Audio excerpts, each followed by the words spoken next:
Everybody, that was a bit loud. I'm going to have to sort of speak a bit lower, so I'm used to having to shout. So, hope everybody's had a good lunch and a good opportunity to introduce yourselves to people you've maybe not met before and only talked to on email, but and catch up with other people that you've not seen since the last infrastructure group conference back in Oxford last year.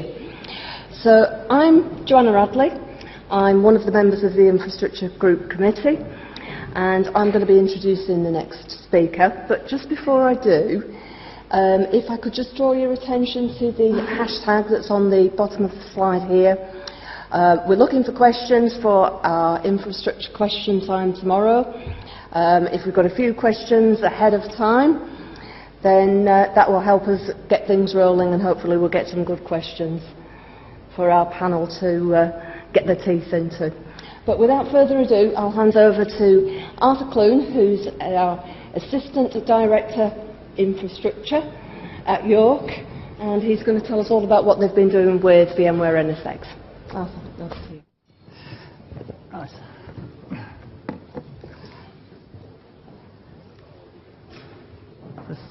There we go.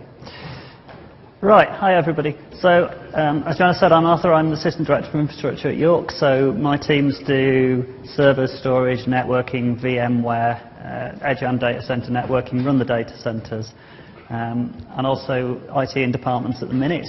But we're about to go out to recruit for a senior manager for a faculty IT manager. So if you know anyone that's interested in that job, please come and have a chat with me afterwards. So what I'm going to talk about today is what we've done with VMware, and particularly with VMware NSX, to hit the sort of software-defined piece. I am going to talk about flexible VMs, but that won't be the only thing. So I've got sort of three bits to talk about. One of which is like a sort of an internal IT thing, a problem around networking and how it helps with that. One of which is around security and compliance, and the other one of which is the more user-facing end of things, which is just the improving our ability to deliver VMs at a decent speed. So for those of you that don't know York, it's Russell Group University. It's a research intensive. It's relatively small for a research university, 3,500 staff, 18,000 students. The university has been growing consistently for about 10 years. Our strategic plan is that we will continue to grow, because the view is that, correctly, the university needs to grow to acquire scale, because research is being concentrated, and unless you're big, you will not get that money. Few stats: we've got sort of 60,000 network sockets, 3,000 Wi-Fi points. We've got Wi-Fi most places, not quite everywhere, but nearly everywhere. There's a few, and we're starting to sort of now refresh the first lots of Wi-Fi that we put in. We're also doing a big network refresh that we've recently procured in the last year or so, so we're upgrading lots of the edge to gig. We're putting in a distribution layer, so there's lots and lots of work going on generally. There's also an awful lot of new buildings going on. So this is like the old part of the campus. I was a student here in 1990. This was one of the few pictures of the university I could find that looks the same. Everything else is being flattened, and big new buildings are going up. And relevantly, we've got about 1,000 VMs. We are mostly virtualized. On the Windows side, we are almost completely. We've just got some physical domain controllers, just so we've got some resilience outside VMware in case of disasters. On the Linux side, we have more physical servers, because we have things doing DHCP and DNS and Radius and things where actually there's a lot of network traffic and we don't want to virtualize them. We are roughly 60-40 Windows Linux in terms of the split of operating systems. We are not particularly a Microsoft house. Not that that's particularly relevant to this talk. We're gone in with Google Apps. Most of our key systems run on Linux at the moment, but we are doing quite a big move towards putting new things onto Windows and SQL Server. Anyway, so in terms of our infrastructure, it's all very boring, very standard stuff. So all of these have been refreshed in the last couple of years. So we have HP and Dell servers, they're standard pizza box servers. We don't buy blades because we're not space constrained and we don't find them cost effective. We have NetApp for our tier 1 storage. If anybody went to the talk from Loughborough earlier, our setup is the same. It's just we've gone down a model because we didn't have enough money to buy the 8040s. We've got 8020s. And we have Compellent for our tier 2 storage. So we're very happy with both of those platforms. The Compellent we've expanded recently to put some SSDs on, so that's now a faster platform, and we're putting more VMs onto what we would consider tier 2, and we're keeping the tier 1 just for critical business systems, user profiles, things where there's lots of concurrent access, things like that. On the network side, we are HP Conware, both on the edge and in the data center. And again, that is a new procurement that we've put in over the last sort of 2 years or so. We were HP before, but we've just upgraded. So we have, well, I'll talk about what data centers we have in a minute. So this is where we started. So this is 2009. This is a 1960s era data center. It's our only data center. And I don't know if I've got a pointer on here. You'll notice the fans. There's a door here. There's also a door to the back. And the fans are to direct air from the outside and out the other door on the very regular occasions when the air conditioning failed. And we'd literally have all members of staff rounding up the fans off their desks, because it's always in summer, and lining them up there and lining them up there. Also, I don't know if you can see, but there's sort of tower PCs. There's a storage array that even, well, a storage array, some SCSI disks that even at the time was geriatric. The whole thing was really quite old. And just to add to the fun, at the other end, that's our paper store for our printers at the time in the machine room. So we've got a fire hazard in a room with bad air conditioning, and I don't think we've ever tested the water in this. So this is now offices, this is gone. But this is where we started. But the great thing about that was that when you went to the network view, it was brilliant. So we had a network for Unix and a network for Windows. And the Unix guys didn't like the Windows guys, and they especially didn't like their dirty Windows servers being on their nice clean Unix network, so they were kept apart. And then the storage spanned across the two. Really simple. And from a networking point of view, that's easy. Okay, so obviously we had a single room, we had a single point of failure, and it did keep failing all the time. So in 2007, so prior to that picture, we had a small room with a few racks in, sort of 9 racks worth of stuff, and it was in the attic of an academic building. You had to literally carry stuff up the stairs to get it in, but at least it was a second presence. In 29, there was a new building built, and we managed to get 40, 50 racks worth of space in the bottom of that. So that's one of our current data centers. It's quite nice. It's got, you know, modern aircon, cold air cooling, all the nice sort of things. Cold aisle containment, rather. Cold aisle? Hot aisle containment. And in 2010, sorry, we had a new data center built on our other campus. So we've got 2 campuses. They're about 2 kilometers apart. At that point, we've got 2 nice data centers that are modern and are fit for purpose. The only problem is that this mess here of lines going all over the place is roughly what the network diagram ended looking like, because we spanned all our networks across all 4 locations. And that causes its own problems, and not just does it make the network diagram look nice, but from a networking point of view, spanning VLANs all over the place isn't great for your reliability. And then we add in some load balancers, we add in some storage VLANs, and we're just sending network all over the place, and we're sending network traffic into VMware, out of VMware into the load balancers, back into VMware, and we're just bouncing it all over the place and back and forth across rooms. So that was one problem that we were looking at solving. I forgot to put a slide in for the other one. So the other one was security. We have what I think is pretty standard sort of university setup. We have Janet, we have a firewall that is relatively restricted, and then it's just wide open. We segregate off our wireless network and our halls of residence, but beyond that, if you're on the network, you're on the network. There's no data center firewalling. And from a security point of view these days, that's just a bit rubbish. And the other issues were around building VMs, consistency of building, speed of building, which I'll talk about in a little bit. So obviously we were getting investment here to build these new data centers. When I started my previous job, we went back to the university's capital control group, who control the money, and said, actually, all the infrastructure is all a bit rubbish. Can we have a load of money, please, to buy some new stuff? And they said yes. So that was great. But they don't give you all the money. So one of the things that came back from them is, why don't you just go to the public cloud? And if that's the university's hoard of gold, and this is Bilbo Baggins asking for more, we did some numbers on what it would cost to move our storage into AWS at the time, and it was about an order of magnitude more money than we had. It really didn't work. And from a long-term point of view, that's difficult, because the end state for infrastructure, in my view, will be the public cloud. And there's 3 vendors, there's AWS, there's Google, and there's Microsoft, and really that's your lot. But we can't do it now because it doesn't make any sense. So what do? So we've decided we're staying on-premise. We've already got VMware. We liked VMware. We're happy with VMware. We had a look at Microsoft Hyper-V. So this was 2.5 years ago or so. It's fine. We run Hyper-V for one of our medical schools, so we know, or our medical schools, so we know what it does. We know the differences. And it's fine. It's a good product. Our conclusion was that it was not as feature-rich in any way as VMware, that it would require more staff effort and more staff time to run. And so therefore, up front, we decided we're going to stick with VMware. However, Hyper-V is improving really, really quickly. And from my point of view, that's great, because if that keeps VMware keeping their prices down a little bit, that's all good. So we decided at this point we're sticking with VMware.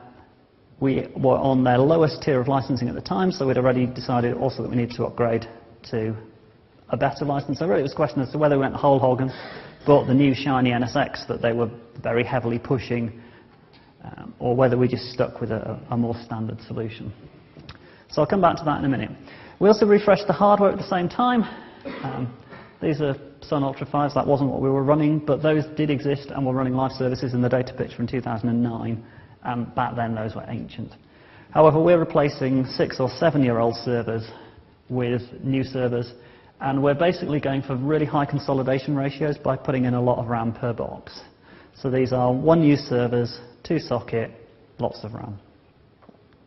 And that's the result, is that we are getting roughly 100 VMs per physical box.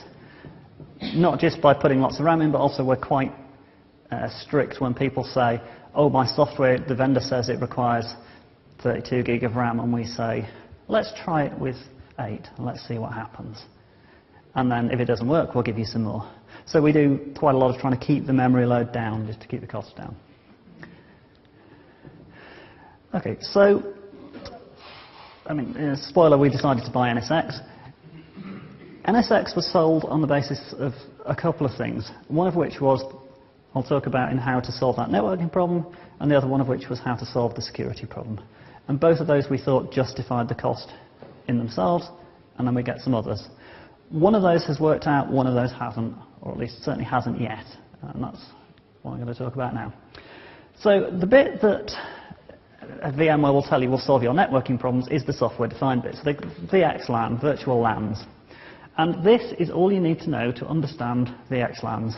That is a railway truck, that is a road truck. One is on top of the other. Yeah. So you've got your 2 data centers, you have subnet A over here, you have subnet B over here, sorry, subnet B in the middle, subnet A over here.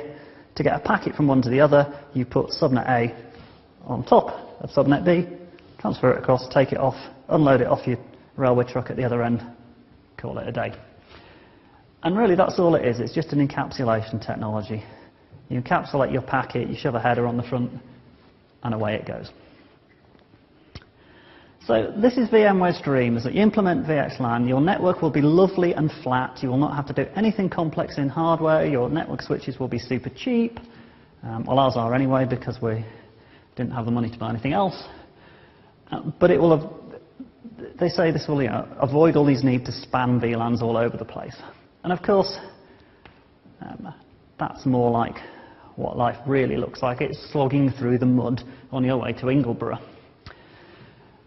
However, we thought, oh, it's fine, right, we've got 900 odd VMs at the time, we'll just move them all to VXLAN. How hard can it be? Yeah, it's just changing an IP, isn't it? So we went away and we thought about it and said, okay, how hard is it to change the IP on a server? How long is it going to take us per server? And that's what we actually came up with, 1 VM per day, we reckoned. There's a bunch of test and devs that are dead easy to do, you know. You edit a config file or you click a few buttons in a GUI, you reboot the server, you change the network settings in VMware, and then you've still got to test it, and it's still going to take you a while. And then we've got our enterprise systems where, while it shouldn't be, it often is. The IP addresses end up hard-coded into the systems themselves, and so changing it can often require a trip to the vendor who won't let us touch their system, and then it's just this whole world of pain. So we reckon that wasn't a bad average. So if you divide your 900 VMs by 1 VM per day, and then you have a bit of time off at Christmas, and you don't work weekends, and we ignore change windows, and we assume we're going to do 5 a day, it's going to take us 4.5 years. So at that point, we just went, nah, it's really not going to work. So this is where we've ended up. We still have all these VLANs for servers spanned across the data centers. We've got more VLANs for storage, and we've got more VLANs than we had before because we've got more storage systems now, because we've got the new systems and we're still retiring the old systems, and so the new systems and the old systems are all plugged into our shiny new VMware. We've got VLANs for synchronization of state across the storage. We've got VLANs for synchronization of state across VMware. We've got more VLANs to run VXLAN over.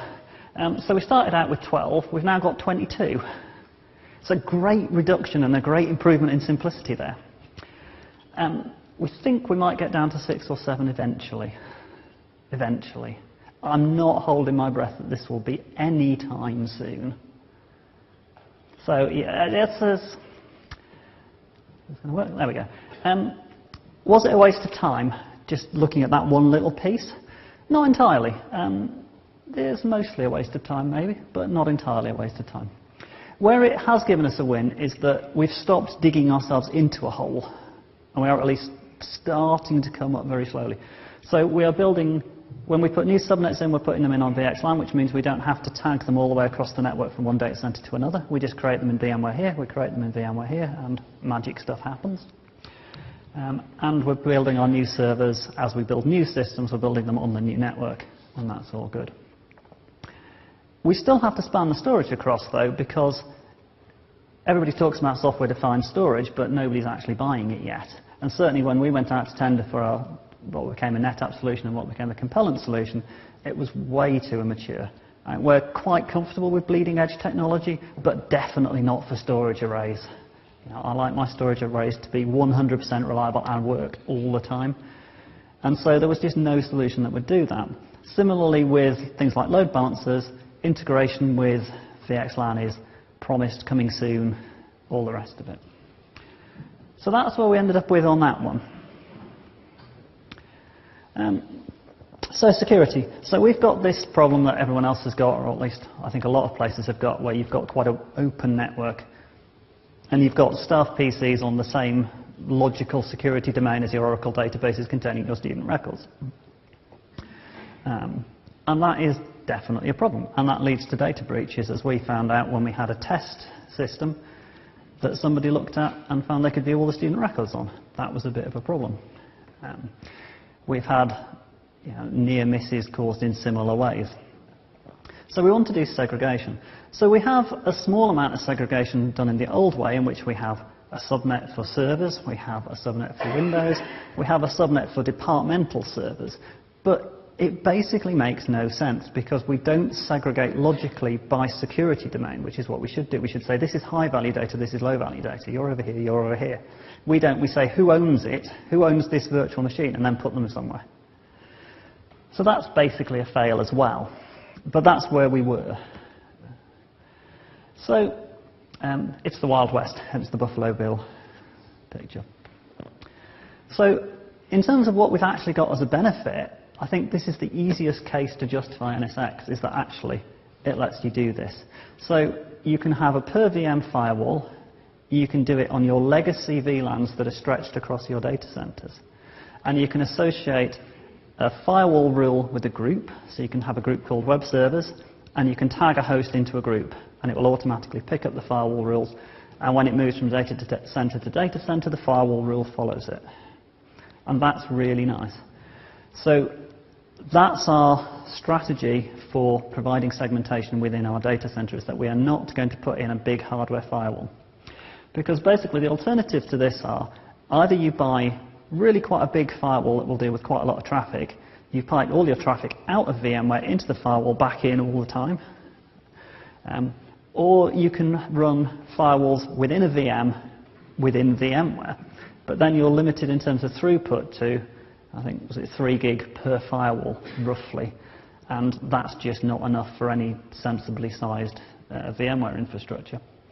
Whereas the advantage of this is that it pushes those firewall rules down into the hypervisor itself, so they run at basically line speed on the hardware, and it all works.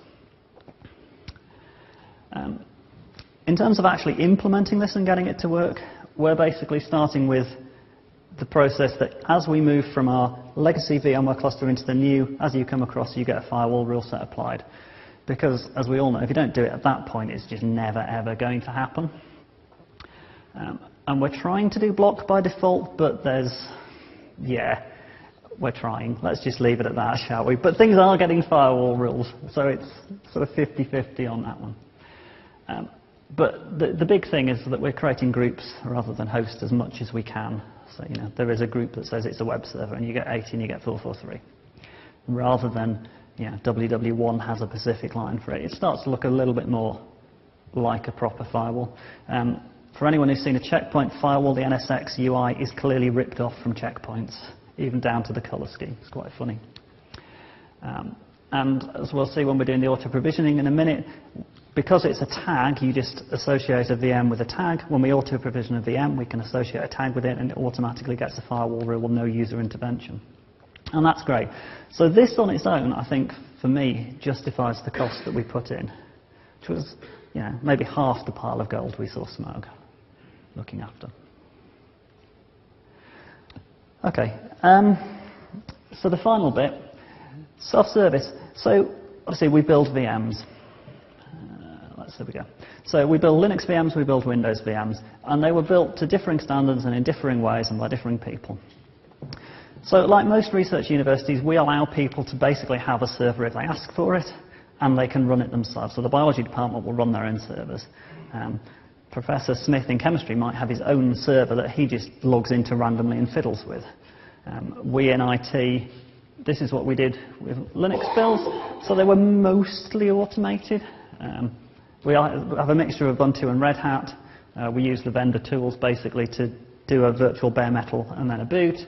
And then we use Puppet to apply config after the fact. And we've got an awful lot of automation on the Linux side. We have, I think last time I looked, something like 80,000 lines worth of Puppet code just to drive the automation. And we've put an awful lot of work into that. But then all these departmental ones were just not managed. And also, it wasn't actually a handoff build. It was mostly hands-off, but it still needed a sysadmin to edit some files and do some stuff and maybe log in afterwards and tweak a few things. On the Windows side, it was much less happy. So the build really wasn't particularly automated. It was a very standard Windows process. We had an image, you build an image, you sysprep it, and then you do a whole bunch of manual stuff to it, and then no configuration management, and then you end up with 10 servers that are supposed to be the same but aren't. And it's not that we were bad. I mean, don't get me wrong here. It's just that that was pretty much where we were and pretty much where most people were at the time. And most servers in the Windows side especially were just special snowflakes where each one was unique. And if you've got 3 servers that are meant to be doing the same job, then maybe they're the same or maybe they're not. But there's no easy way of telling whether they are because they're just managed by logging into the GUI and making some changes. So we looked at things like the VMware tools for doing self-service, and then we looked at the price tag for them and just went, we cannot do it. VMware NSX cost a lot of money. Their automation, provisioning, lifecycle management piece cost the same amount again, and we just could not afford it. However, we also couldn't write that bit of software because it is actually quite a big bit of software. It does a whole bunch of stuff. There's a reason they charge all that money for it. So we decided to do basically the bare minimum of a provisioning system and just try and solve the smallest amount of work that we possibly could. So the first decision we made was we were only going to do Windows and Linux. We weren't going to do any other operating systems. That wasn't particularly restrictive. We were only going to do 1 version of Windows, and we would do 2 versions of Linux. We would do Ubuntu and we would do Red Hat, and we would only do the latest version of each of those operating systems. We wouldn't do any lifecycle control in the initial stage. So a lot of the complexity in the commercial world when you have these sort of provisioning tools is around lifecycle management and saying, biology's spun up 35 VMs this week. How long are they going to be there for? Are they doing anything? Are they just eating all my capacity? And we made a conscious decision not to do that. Not because we don't think it's important, but we thought that if we started doing that, we would never get anything out the door. So there is a small database, and we can say when a VM was created, and at some point we're going to have to put some lifecycle management onto it. But we didn't feel we were in a position where we could do that straight off.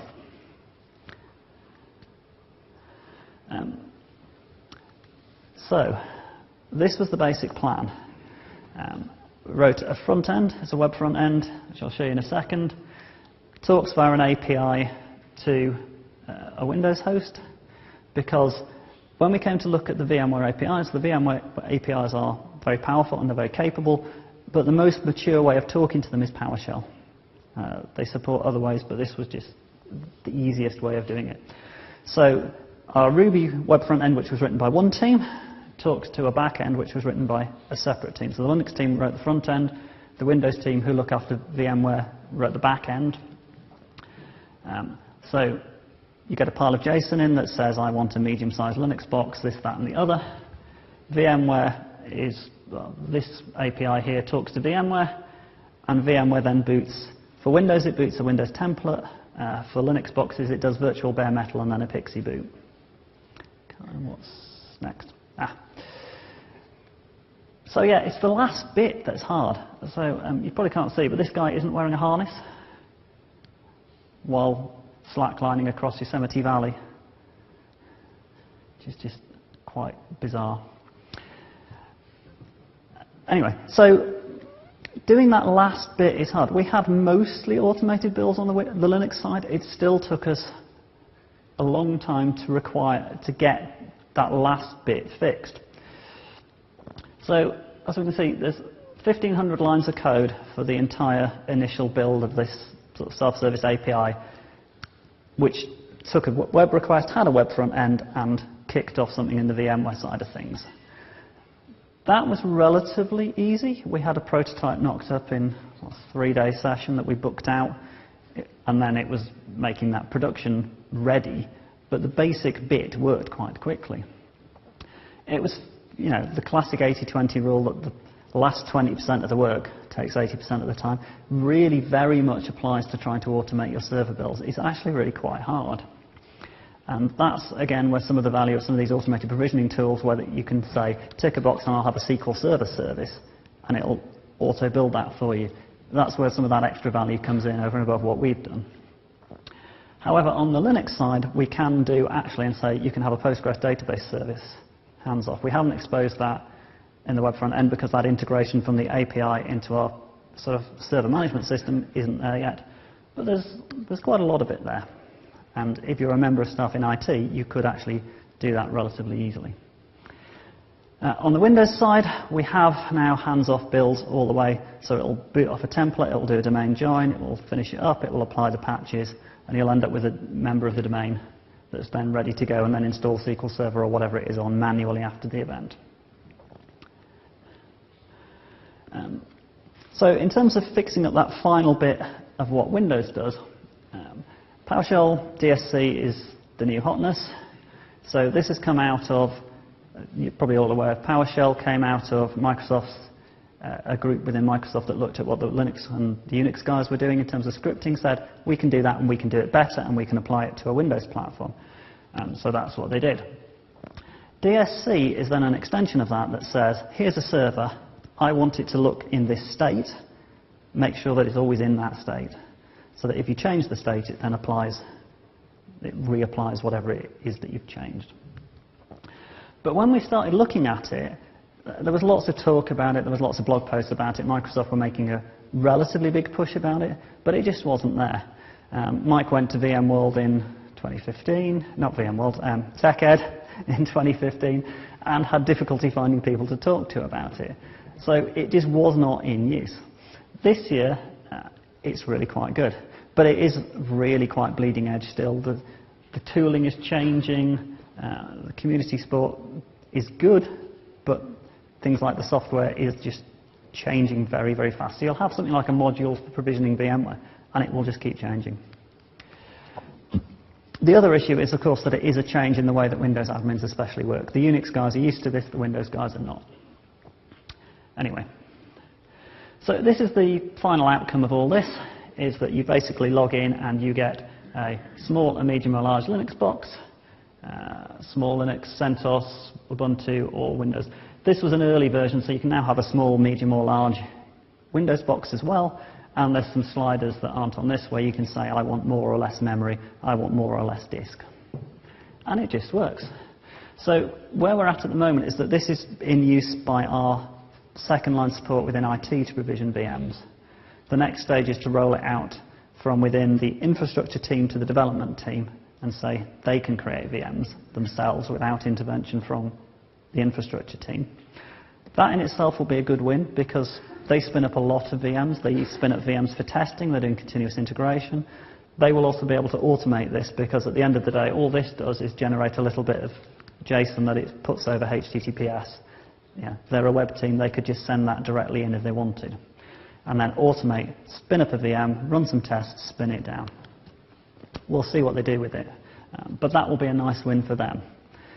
The bit that we haven't really decided where we do is how far we roll this out. Clearly, this isn't an end-user tool. This might go as far as IT support within departments. If we gave it to all the departments, I think we'd be buying new servers and new licenses really rather rapidly, and we'd run out of money again. So quite how far we push this out is really something that we're going to just take very slowly. There's a couple of departments that we know are heavy users of VMware. We'll give it to them maybe first and keep a very close eye on what they're doing, and then take it from there.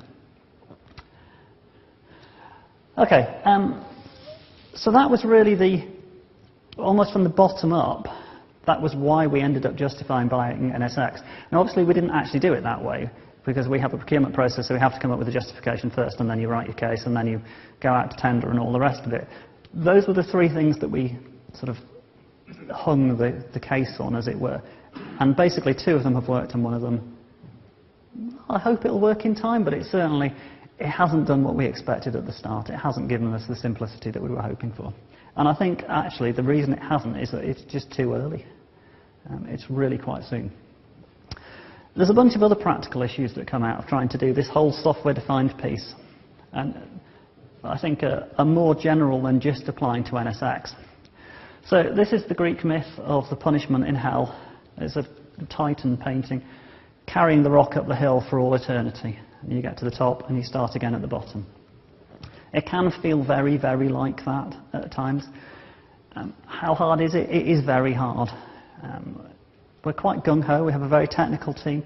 There is an awful lot of moving pieces, and some of them are changing really quite rapidly. So in general, we don't get professional services in.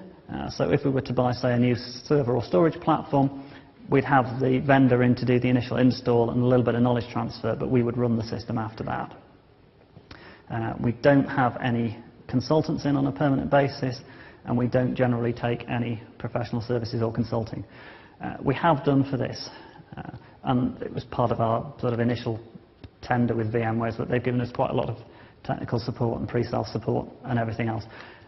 It's rare that I would recommend actually that you need this sort of support, but it is definitely needed in this case because it's a very big step from here's a VMware interface or here's a Hyper-V interface where you click some buttons and you fire up a VM. It's just a totally different game. And that's a real skilling problem within teams, especially, and it might sound like I'm picking on the Windows guys, but I'm not really. We have a really good Windows team who have gone to a lot of effort to learn PowerShell and upskill. There's a lot of other people that haven't. And if your teams are not making that effort to learn PowerShell, they're going to get left behind. But if you haven't done that, you can't do this. It's just not going to work. Just as an example, so we wanted to automate the builds not just of the VMs, but of the VMware hosts themselves as much as we can. So we tried doing host profiles, but it just didn't work, and we wasted, how many months? Quite a while doing this. So you just hit these problems where something that should work just doesn't. And yeah, so we're doing kickstart builds, and this is a large pile of PowerShell that talks to VMware, and it sets up vSwitches, and it does stuff. And there's lots and lots and lots of this. Good. The other issue you get is this sort of issue of demarcation lines, and you have the systems guys up here and the networking guys down there. And this is definitely a problem. So we've automated our VMware host builds, but we've got this massive soup of 1 million VLANs heading into each server. Getting those correctly tagged on each switch as we build the servers is actually quite hard.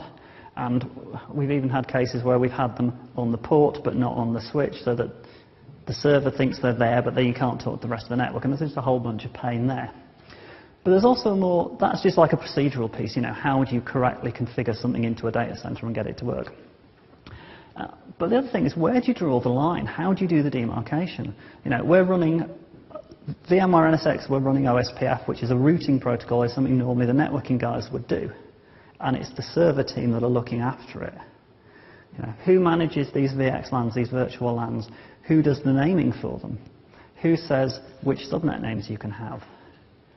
Does anyone need to know? Does anyone need to care? Well, actually, yes, they probably do. So I don't think we've got that right yet. In fact, I'm certain we haven't got that right, and that what we have is that the VMware team are doing a lot more of the networking, which is great and right and appropriate. The networking team maybe need to come and look at some of this stuff up the stack as well. But networking teams tend to be very busy, and they tend to be quite change averse, because when the network breaks, everybody shouts at them because everything stops working. So there's a real tension there between wanting to do things really fast and wanting to have your network work. And obviously, at the end of the day, having the network work wins. So just sort of a little bit of summary at the end, and then we'll have some questions. That's our timeline. It took a long time, and it took rather longer than we thought in the end. Some of that was deliberate, in that we did make this conscious decision that we wanted to really understand the technology. We wanted to auto-build everything. And if you're going to do that, it's going to take you longer. You know, we could have paid VMware even more money than we already paid them, and they'd have come in and set it up over a few months, probably, of professional services. But then we'd have had this pile of pieces that's still a lot of pieces, and it's still a lot of complexity, but we just wouldn't have any idea what it was doing. So yeah, sort of 18 months to getting something live on the system. Now, I think if you did it now, that would be considerably quicker, because you would not hit some of the pain points that we hit, that we got just because we were really, really early adopters. The tooling is better, the documentation is much better. You know, there was a lot in the early days where the documentation was, what should we say, optimistic, maybe is the best way of putting it. So I guess before we have questions, this is basically why we stopped, where we've got to right now. So the security is improved, and as we're moving things onto the new platform, which we're now starting to really ramp up in, so we get rid of the old, that's giving us a very definite win, and especially sort of these departmental PCs where we don't actually know what the security posture of the box itself is. Things that are managed centrally by IT, we know that they're patched, mostly, apart from the ones that we don't patch because it breaks things, and apart from the sort of Server 2003 boxes that we might still have kicking around that we don't mention to anybody. But yeah, so being able to lock all these things in a cupboard and close the door is great. We think the network architecture will improve, but yeah, not yet. At the moment, it's made it worse. I haven't talked about load balancers particularly, but one of my initial slides was showing the network tromboning as the traffic goes out to load balancers back in. So we have F5s as load balancers, and they are great. I really like them. They are very sophisticated, very capable boxes, and of the, I don't know, 200-odd virtual servers we've got on there, probably 50 of them use that sophistication. The rest of them just do really dumb stuff. And NSX has that built in. So by pushing that into within VMware, we avoid the traffic going in and out, and we potentially avoid having to upgrade our load balancer, which is great. It has forced us to automate. At some point, this stuff becomes so complex that you can't do it correctly without automating. And I think this last point is, it sort of follows on from the automation piece, in that because we've now got automated builds that we understand, even if we take them out of VMware and put them into AWS or Azure, we've still got automated builds.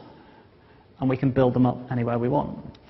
Now, that's not there yet, but certainly it's a big step towards that, because that is our big challenge, is how we migrate over time, from on-prem to the cloud.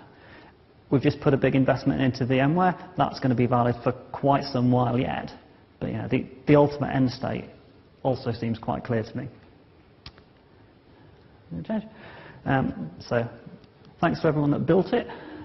I did not do this. Someone described me as a PowerShell guru earlier. That's a complete lie. I know nothing about PowerShell. So these are the people that did all the hard work. And that's it. Should have a few minutes for questions.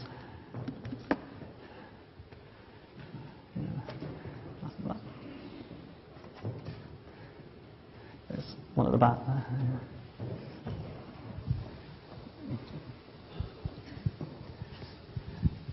Hi Arthur, it's Matt from Loughborough. Very, very interesting what you've done. We've done something similar with PowerShell. One of the issues we've come across is when you do offer this out a little further, for example to our database developers, you start to get a large number of VMs appearing, so Dev 1, Dev 2, user acceptance testing. How are you doing any form of capacity management, capacity planning, because I'm struggling in that area? So at the moment, the requests still come into central IT. The difference is that you get your VM a lot quicker because the central IT are just pressing the button. The answer is we don't know yet, I think. We're just going to have to see how this goes and see what the demand looks like. To some degree, we'll probably end up buying more capacity. What we want to avoid is people asking for, 8 gig of RAM when they're using 1 and all the rest of it. And I don't have an answer yet. So if you work it out before me, just let me know. We were hoping to copy you. Sorry. I think that's probably the hardest piece of this whole bit. Absolutely. If anyone else has got that area sorted and wants to do a presentation, yes. I'm sure that'll be well received.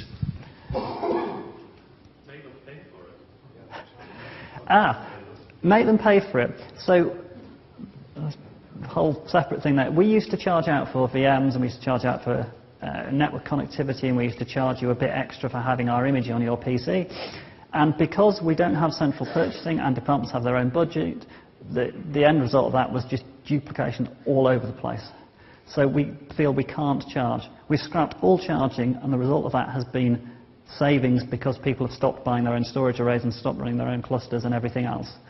So, yeah, although it creates more in the centre, overall there's a saving by not charging. I know other places have control over all the purchasing and their recharging can work really well, but we just can't do that. Did you work out how much it cost you to do a recharge? Because we stopped charging for lots of things when it worked out it cost us about £90 a recharge in staff time. Yeah, I think we didn't actually bother making the number because the other cases were so strong to just stop, but yeah, it wouldn't have been a small number that it was costing us to chase all this relatively small amounts of money around.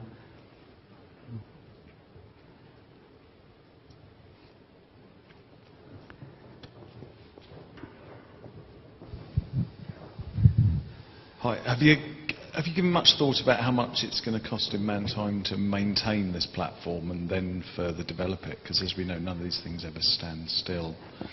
So it's a good question. So in terms of where the volume of the effort has gone into, most of it's gone on the server, the sort of the post-boot effort. So the effort to maintain the underlying sort of the API for that self-service is small because it's a small platform. The effort that we have to do to maintain the system images and the system management piece, we think we'd have to do anyway, basically. It's not been created by this, it's a need that we have to have. And then we also create savings because we've been doing this on the Unix side now since about 2008. We have a lot of stuff in config management, and the benefits are just so good that when somebody's on holiday, you can go and look in a certain place, you can see what the system's meant to do, you can see what's been changed in the last week, and you can back it out if it's broken things. So you create work, but you save more, is our general view on that. I think we've just got time for maybe one more question, so I think you were first. What do you think of OpenStack? Will give you a lot of that? I meant to mention actually. So when we were looking at that public cloud bit, I spent quite a lot of time looking at OpenStack, and my God, that is a bag of bits. I mean, it's great, you can make it work, but it is massively complex. And I think the only way to make that work is to have a dedicated team that are going to run that platform. It also wouldn't have solved our need to have either VMware or Hyper-V that we could run commercial software on and get support on. So we'd have ended up with an extra platform. So we just took a look at the complexity and the rate of change and the deprecation of components. You know, which storage subsystem do you use? Do you use Cinder? Do you use Nova? Do you do this, do that? And we just ran away in gibbering terror, basically. So I think it can work, but I think it's a lot of work in terms of staff time, and I think it probably only makes sense, at least in my view, as a HPC research service. Just because of that support piece, that if we go to our student record system and we say they're running on OpenStack, the first thing they'll say is no. Yeah. I think that's it, unfortunately.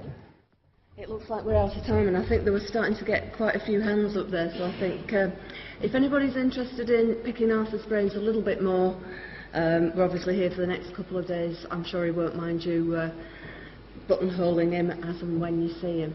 Just want to say, can we all say thank you to Arthur for that really